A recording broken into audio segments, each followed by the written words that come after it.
y ya han detenido a funcionarios de Segalmex. Pero hay un personaje, un amigo cercano al presidente López Obrador, el que estuvo encabezando la dependencia, que es Ignacio Valle, mientras se daban estos fraudes, al que no han investigado. Y yo entiendo que el presidente le tenga cariño, pero pues aquí la investigación tiene que topar a donde tengan que topar. De hecho, a Ignacio Valle lo separan del cargo y lo mandan a otro. Y el presidente insiste en defender a Ignacio Valle, diciendo que se dejó llevar y que contrató personas que tenían antecedentes corruptos. Y ahí difiero del presidente. Si va a jugar Ignacio Valle con la carta de me chamaquearon, no es ningún niño. Si él contrató personas que tenían antecedentes dudosos, entonces se vuelve cómplice. Porque no contratas personas que tienen antecedentes dudosos nada más porque sí. Y yo entiendo que sea amigo del presidente. Y el propio presidente reconoce que le ha dolido, que no es de 15,000 millones, como estaban asegurando algunos medios, es de 9,500 millones. ¿Ok? Segalmex, recordemos que es la sustitución de Conasupo.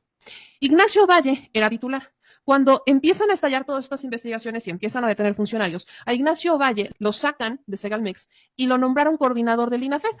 Y aquí es en donde nos preguntamos qué pasa con Ignacio Valle. El presidente dijo hace un par de meses que si Ignacio Valle tenía alguna responsabilidad tenía que responder penalmente y que no iba a meter más las manos. Pero de alguna manera el presidente ha justificado un poco a Ignacio Valle. Sabemos que Ignacio Valle fue un mentor del presidente López Obrador cuando fue su jefe en el 77. Su historia laboral nos llevaba ya a tener ciertas dudas. Fue el jefe de la oficina de vendedores ambulantes de la Secretaría de Gobernación entre el 66 y el 68.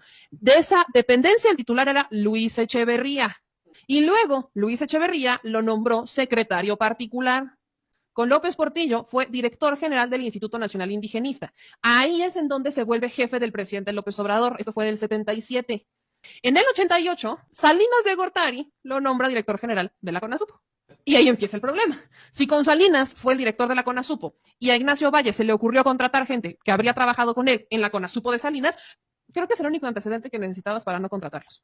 Perdón que lo diga, pero es que es neta. Pero ¿por qué el PRI, cuando venía claramente un debacle con Salinas, todavía se mantuvo un par de años más? Por los programas sociales clientelares. Y ahí es cuando Ignacio Valle fue titular de la CONASUPO. Que sabía cómo manejarla, claro que sabía, pero si el señor decidió que iba a contratar gente que también sabía cómo manejarla, pero la CONASUPO y no la Segalmex de AMLO, pues claramente tenemos un problema. Y ahí es en donde habrá que ver si van a denunciar a Ignacio Valle o no. El presidente dice, insisto, que el caso de Ignacio Valle es que pues se dejó llevar y que confió en quien no tenía que confiar, pero pues no estoy hablando de una persona que no tuviera experiencia, ¿no? No estamos hablando de un niño, no estamos hablando de un novato, estamos hablando de claramente de una persona que estuvo lamentablemente involucrado en la CONASUPO. Mientras Ignacio Valle estaba en la CONASUPO, inició un proceso para liquidar CONASUPO, poniendo a la venta sus activos y cerrando sus tiendas al público, además de terminar con la adquisición de granos a precios de garantía de los campesinos. En consecuencia, fue removido del cargo el 16 de noviembre del 90